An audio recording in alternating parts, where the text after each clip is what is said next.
అందుకే కలియుగంలో పూర్తి ఉపవాసం లేదు పొమ్మన్నాడు. పద్మపురాణంలో సుస్పష్టంగా వ్యాసుడు ఏమని చెప్పాడు, భాగవత మహాత్మ్యంలో నోపవాసంతు కర్తవ్యం, కటిక ఉపవాసం లేదు అన్నాడు. అంతే. కలియుగంలో ఉపవాసం ఉండద్దు అన్నాడు. అంతే. ఒకవేళ మీరు ఏకాదశి నాడు ఉపవాసం ఉండవలసి వచ్చినా పాలో పండు కనీసం అన్నం భిన్నం చేసుకుని, అనగా బియ్యం ఆడించగా వచ్చిన రవ్వతో ఉప్మా అయినా ఎంతో అంతో చేసుకుని తినండి. ఏమీ తినకుండా ఖాళీ కడుపుతో ఉండద్దు, అది దోషం అన్నాడు ఆయన. నేను చెప్తే నమ్మద్దు, వ్యాసుడు చెప్పాడు నోపవాసంతు కర్తవ్యం. భాగవత్ సప్తాహంలో 7 రోజులు ఉపవాసం పూర్వం ఉండేవారా?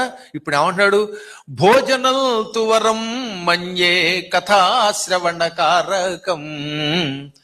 కథ వినడానికి నీరసం వస్తే శుభ్రంగా భోజనమైనా చెయ్యి, కానీ కథని జాగ్రత్తగా విను, పారాయణ చెయ్యి అన్నాడు ఆయన.